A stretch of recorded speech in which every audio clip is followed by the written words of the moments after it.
Is John still alive today? In John 21, there is a mysterious passage where Jesus makes an intriguing statement about the length of John's life. The passage has captured the imaginations of believers for over a millennium and has caused people to wonder, is John still alive today? If I want him, John, to remain alive until I return, what is that to you? You must follow me. John 21 verse 22. John 21 verse 22, is John still alive today? This whole business of people thinking John may still be walking the earth today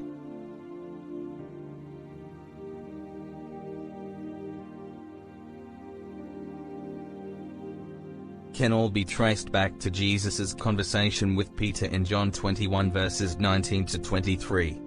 Contextually, Jesus has just returned from the dead, sorry about the spoilers, and is wrapping up a nice but tense breakfast with his disciples. As they begin getting ready to move on, Jesus casually informs Peter that he will die a martyr's death. Peter is understandably taken aback by this, turns to John, and asks for information about his death. Jesus, understanding the disgruntled disciple had missed the point. The three interpretations of John 21 verse 22. The language in John 21 verse 22 is relatively flexible. In other words, it could be a literal prediction of the future or an illustration designed to make a point. Due to this ambiguity, there are several interpretations of Christ's words. The hyperbolic perspective. The first view argues that John 21 is more hyperbolic than literal. This interpretation argues that Jesus used exaggerated/illustrative language to make a point about Peter's attitude. This interpretation is primarily held by people who believe that John died sometime around 98 CE. Although Jesus doesn't know when the world will end, Mark 13 verse 32, he did know how his disciples would die. Consequently, proponents of this view argue that John's historical death prevents a literal interpretation of Jesus' words from making any sense. Some also argue that Jesus would have used more explicit language if he had intended to make a claim about future events. For example, the phrase "Why does it matter to you that he will stay until I come" is less ambiguous than "If I desire that he stay until I come, what is that to you?" From what I can tell, most Christians hold the hyperbolic view, and it seems to be the default position of most, if not all, denominations. 2. The preterism perspective. Others suggest that John 21 verse 22 was a prediction of future events, but that his statement, "If I desire that he stay until I come," was referencing the destruction of Jerusalem instead of Christ's return at the end of time. This view is based on a relatively obscure belief often associated with the eschatological view, preterism. In Luke 21 verses 20 to 28, Jesus predicts the temple's destruction and then says, typically verse 20 to 24 are thought to be about the destruction of Jerusalem, while 25 to 28 are about Jesus' return at the end of time. However, some preterists believe all New Testament prophecies found fulfillment before the end of the 1st century. Because of this idea, they argue that verses 25 to 28 claim the second coming would happen during the destruction of Jerusalem. Although this view is the least popular, it strikes an interesting middle ground between literal and non-literal interpretations that is worth noting. The literal perspective. The final interpretation also takes Jesus' words very literally. However, proponents of this view believe that Jesus' second coming will be at the end of time. Consequently, they propose John has been walking the earth for the last 2,000 years. The Mormon Church.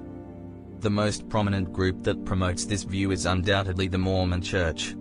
In Mormonism, the modern-day physical existence of John is not just a possibility, it's a fact. The revelation is a translated version of the record made on parchment by John and hidden up by himself. 1 And the Lord said unto me, John, my beloved, what desirest thou? For if you shall ask what ye will, it shall be granted unto you. 2 And I said unto him, Lord, give unto me power over death, that I may live and bring souls unto thee. 3 And the Lord said unto me, Verily, verily, I say unto thee, because thou desirest this thou shalt tarry until I come in my glory. and shalt prophesy before nations, kindreds, tongues and people. Christianity. As strange as it might sound, the belief that John never died has been floating around the pews since the founding of Christianity. John tells us that Jesus' conversation with Peter sparked rumors and debates among the believers. However, be that as it may, in Christianity, this rumor never evolved beyond friendly speculation. Today, there are no major denominations that claim the Apostle John still lives.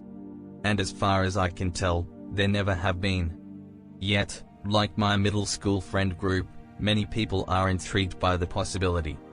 Consequently, if you ask around the pews, you are bound to run into people like my middle school Bible teacher, who will neither confirm nor deny the current existence of John the Apostle. Final thoughts. When I began researching John's possible modern-day existence, I didn't have a strong opinion or much knowledge about this topic. But after digging through all the material I could find, I have to say that I don't think John is still alive today. To me, the language of John 21 does not sound literal. On the contrary, it sounds more like an exaggerated statement designed to make a point. I also find the traditions about John's death very compelling. During my research, I could not find credible stories about people running into John after the year 100 CE. Yet, be all that as it may, there is still a tiny piece of me that entertains the possibility. As fantastical as it might sound, keeping John alive for the last 2,000 years is not a difficult task for God. Moreover, the fact that Christians, to this day, read John 21 verse 22 and walk away, considering the possibility, suggests the idea is not totally bananas. Because of this, although I don't think he exists on earth today, a small part of me hopes it's true. Reflecting on the facts about John the Apostle. As we explore the facts about John the Apostle, we encounter a fascinating blend of history and scripture. We know from historical accounts that he was one of the original 12 apostles. His mother was Salome, and his brother was James the Elder, another apostle. John was indeed special. He was part of the inner circle of Jesus, alongside Peter and James. This trio witnessed events others did not. Remember the transfiguration in Matthew 17 verses 1 to 2? After 6 days Jesus took with him Peter, James and John the brother of James, and led them up a high mountain by themselves. There he was transfigured before them. His face shone like the sun, and his clothes became as white as the light. John was also present at the Garden of Gethsemane, as recorded in Mark 14 verses 32 to 33. They went to a place called Gethsemane, and Jesus said to his disciples, "Sit here while I pray." He took Peter, James and John along with him, and he began to be deeply distressed and troubled. John's relationship with Jesus was unique. He is often described as the disciple whom Jesus loved. In John 13 verse 23, we read, "One of them, the disciple whom Jesus loved, was reclining next to him." This closeness is further evidenced when Jesus, on the cross, entrusted the care of his mother to John. The book of Revelation, the last book of the New Testament, is also attributed to John. This apocalyptic text is filled with symbolic imagery and prophecies, adding to John's mystique. The historical death of John. John, the Apostle, was born sometime around 6 CE. He became one of Jesus' closest disciples and a very influential early church leader. Later in life, he wrote the Gospel of John, mentored Polycarp, who became the Bishop of Smyrna, and wrote everyone's favorite piece of apocalyptic literature, Revelation. According to church tradition, John died from old age sometime between 98 and 100 CE. A comparative analysis, John 21 verse 22 and Revelation 10 verse 11. Let's take a closer look at the intriguing passages of John 21 verse 22 and Revelation 10 verse 11.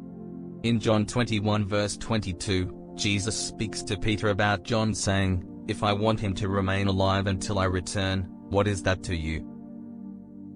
What could Jesus have meant by this? Some interpret this as a reference to John's extended lifespan, potentially even up to the return of Jesus himself. Next, we turn our attention to Revelation 10 verse 11, where the author, traditionally believed to be John, is told, "You must prophesy again about many peoples, nations, languages, and kings." This too has sparked numerous interpretations over the centuries. Could this mean that John was meant to deliver prophecies well beyond his natural lifespan? Or perhaps, this verse suggests that his prophecies would continue to resonate throughout generations.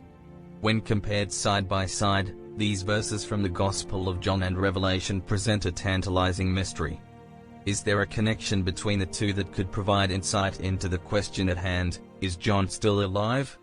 When one studies the Bible, it's crucial to remember that interpretations can vary widely. These two passages, when read in context or in isolation, can have different meanings. Thus, the connection between John 21 verse 22 and Revelation 10 verse 11 is open to interpretation. They may hint at John's longevity, prophetic influence, or spiritual existence.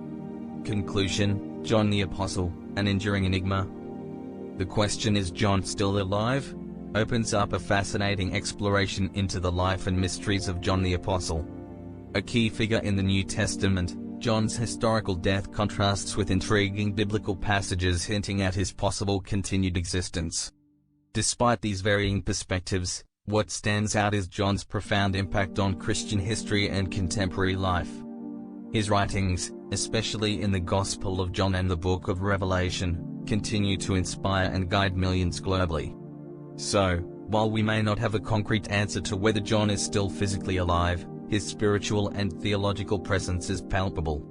Through his written words, John the Apostle continues to touch hearts, transform lives, and guide individuals on their spiritual journey. Thanks for watching. Like, share and comment. Subscribe for more videos.